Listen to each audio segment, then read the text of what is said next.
1. Hi, I'm Rainey, and this is my persuasive speech. These are my notes, and this is my audience. Today, I will be discussing the topic and the various reasons why schools should not have mandatory dress codes. There are many different reasons that this should be. However, I'm going to explain some of them. Some of these reasons include that dress codes prohibit students from self-expression, they reinforce harmful stereotypes, and they create unnecessary stress and distractions. With that being said, we can go ahead and jump into our discussion.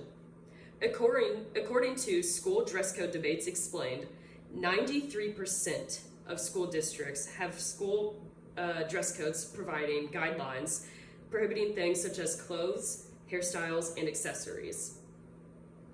Try putting yourself into a teenage girl's shoes who is attending a normal day at school. You come into school wearing a hijab because in your religion, that's what you practice. However, you get to school and you're told to take it off because it violates the dress code. This isn't just unjust, but it's completely unacceptable.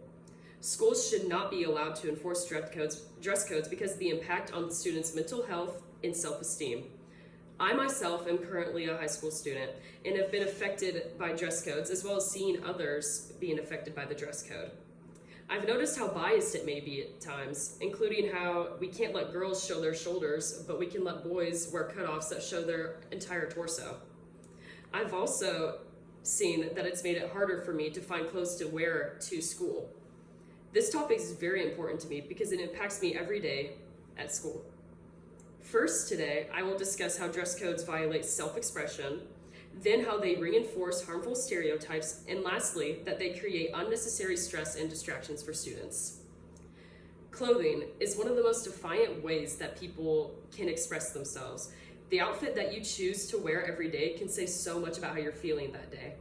For an example, if you wake up and you're feeling very tired or lazy, you might want to wear sweatpants and a sweatshirt. But if you're feeling very happy and you want to look cute, you're going to wear a nice outfit.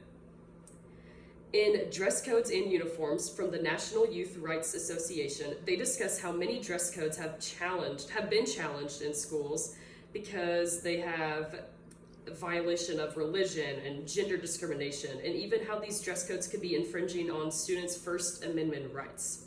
Not being able to wear what you want to school, which you are at for 8 hours a day, 5 days a week, puts a damper on self-esteem and can often make students feel drained. Families also are spending money on clothes that they do not need when these dress codes are being enforced. Cleveland Metro Schools reveals in their article an argument against dress codes in schools that shopping for school clothes is not cheap and how families are spending unnecessary money on these clothes that their kids are only going to wear at school. Students should be able to wear what they want and feel comfortable to be in the place that they're at majority of the time. Next, we're going to talk about the harmful stereotypes that are associated with dress codes.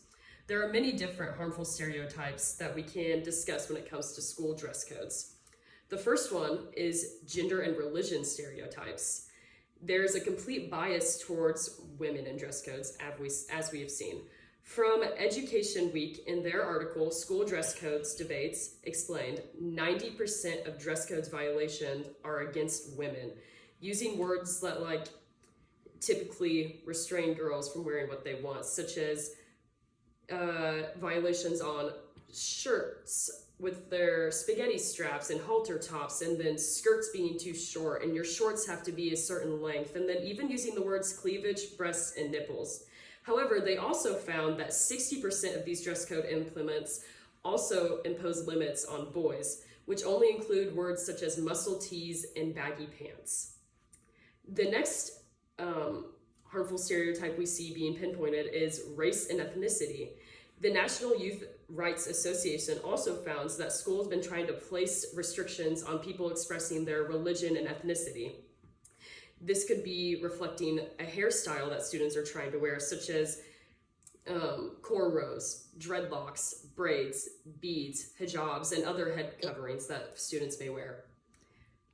They argued to be deemed as distracting, and even the word extreme was used to describe these things. The next topic I'm going to be discussing is the unnecessary stress and distraction. Having to wake up every morning and pick an outfit for school may seem like a small topic to you, but it takes up so much time out of the day. And it takes a long time to find something that may be proclaimed as school appropriate, and it takes forever. As a teenage girl, I know that I want to wear cute clothes to school sometimes. This could include a shirt that shows a little bit of my stomach or even my shoulders. Additionally, this could mean that I want to wear shorts that don't go all the way down to my knees. Next, we also see that school dress codes have an effect on attendance for students at schools as well. Kids could be late for school because of this.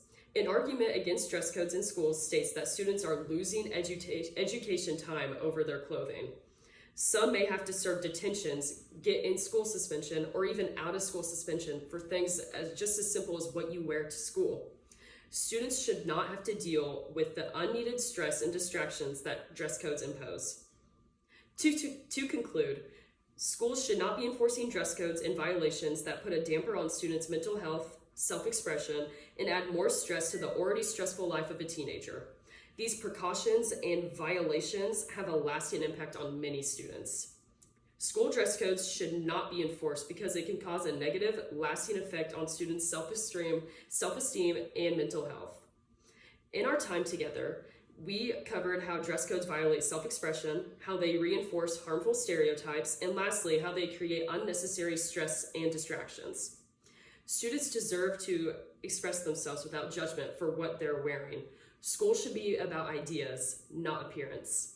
I'm Rainey, and this was my persuasive essay. These are my notes, and this is my audience.